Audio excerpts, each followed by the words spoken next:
is up, guys? Welcome back to another Flood Escape 2 video. And this video is a very important one because, as we all know, FE2 Rehydrated Wave 10 releases right now. 3 years of work culminating into this final wave. And stick around to the end of the video, you know, because I'm gonna do a little dev commentary on Beneath the Ruins because that was my map. And without further ado, let's get into these maps.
were some pretty good maps, right?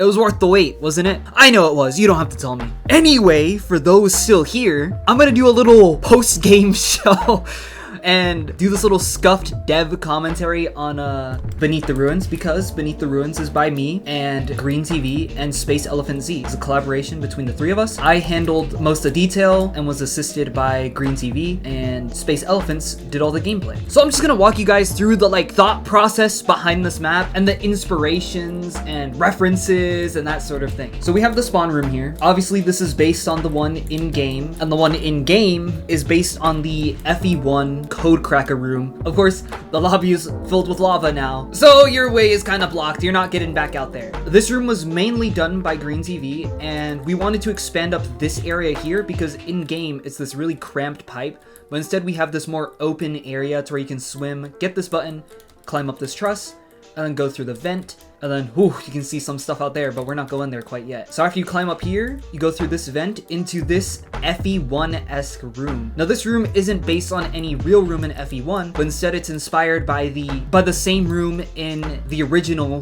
Beneath the Ruins. But because this is based on an FE1 room, we took inspiration from Familiar Ruins Rehydrated, just so we could keep it consistent with the prequel for this map. And you see the similar gameplay here. Instead of there being a button here, which would normally be there in game, we moved it over here just to help with flow. Then you go this way, up this truss, over the pipe, get the button, and you can still wait here, just like in the original, for this lava to come down. Now after you get out of this room, a couple changes. We open this cave up to this area, and these are those wall jumps that you originally jump off of out of leaving this room, but we move them over here. And this part is heavily inspired by that sort of cramped section before the training room in the original Beneath the Ruins. We have some lore things here, some inner workings of the Flood Escape 1 facility. All these pipes are now filled with lava, and you may recognize something. This room should look familiar to some of you eagle-eye viewers out there who really know your Flood Escape lore. You may have seen it, but the extreme sign is right here. Now I'll flash up the comparison right here so you can compare, but this is the extreme mode lobby from Flood Escape 1. And this is the main lobby right here with the lift, the extreme mode screen.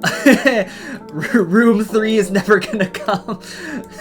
But this is just supposed to be a little detail facelift to what was seen in Flood Escape 1. So you go down the zip line here, all the way over here, over this huge area. We're not gonna go down there just yet, but you'll land on the scaffolding and you'll hit this button, and this will open up the training area. Now I want to give a little bit of attention to this area. So this is a huge piece of scaffolding that's left over, and this area is meant to be the inner workings of Flood Escape 1 that you don't actually see, but it's behind the scenes. So you've got your power right here, you've got the little cogs from Flood Escape 1, and we'll come back to this area later in the video. So originally, you would drop down here through this little cramped hole, and then you would end up in the training room. Obviously, we expanded this, and now we're in the training room from Flood Escape 1. So you'll definitely recognize this if you've played Flood Escape 1. And we decided to include all the rooms here. So we moved a button into the code cracker room. Now all these rooms are of course originally from Flood Escape 1. We've got the little reaction area here, which has seen better days. All the walls are now cracked and broken open. You still have your doors to the lobby here. And this is where you'll find the Flood Escape guide, and you'll go into the agility section next, which is also destroyed and filled with lava. You'll go through this crack in the wall that leads to a ventilation shaft, and this will take you to a storage room, another room not seen in Flood Escape 1, but supposed to be like the inner workings of FE1. So this is that weird room with 3 buttons that's never explained, and I did hear, I don't know if this is true, but apparently Crazy Block said that the original room wasn't even supposed to be anything, like it literally has no purpose, so I decided to give it a purpose here. Now we've got a lot of little references in here, like some gears, some of the old buttons, gravity coils, all items you can find in Flood Escape 1. You've got a little flood sword here, and this is meant to be like a sort of storage area where Crazy Blocks would keep the items.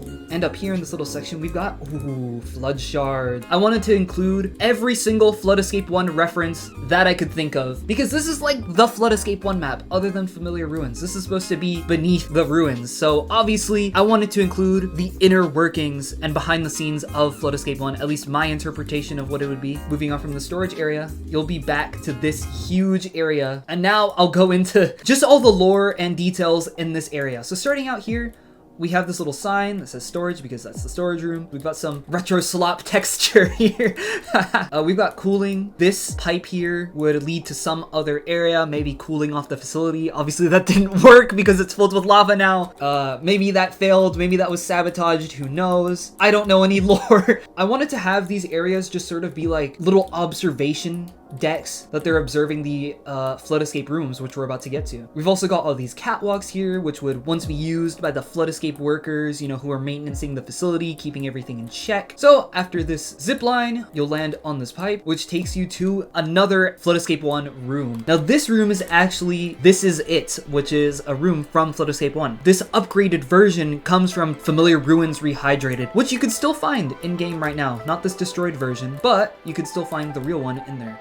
So we've got more catwalks over here, more pipes, more inner workings, trusses. We've got this little maintenance building right here, which the Flood Escape 1 workers would come and maintenance these rooms, because right here is another Flood Escape 1 room. Now the lore with this is there's these rails that you see in Beneath the Ruins, and they're not explained, but I've come up with a little lore reason, maybe a little headcanon if you will, that the rooms sort of slid down these rails, and this is how the rooms would change. So you've got these rails on the top and bottoms of these rooms, but this is how the rooms would move around. So, and yeah, we'll continue on to the final section. So if you wall jump over here on this catwalk, you come up here to this pipe, and then you're out. And here we go. Here's my boy, the guy. He's not planning anything villainous. Look at that expression there. He looks fine. His home didn't just get destroyed. He's not left alone forever. He's doing fine. This is meant to replace the exit region. It's this huge underwater cavern, but because we're beneath the ruins, Guide has found his way to this little cavern. He's got his little tent right here. He's hanging out. He's doing fine. And you may be wondering, I've kind of ignored it, but why are there two guides?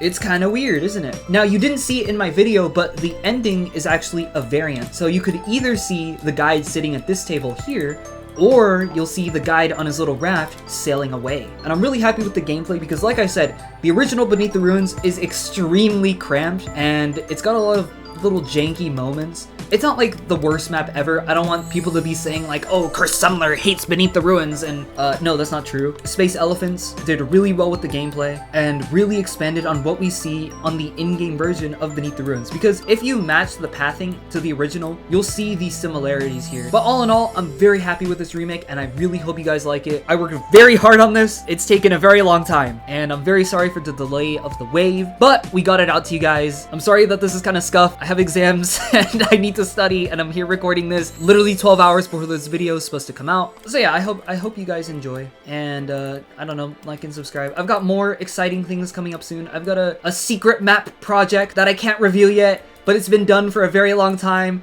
and I hope you guys can see it soon, but it's not up to me. So yeah, have fun, have a good day.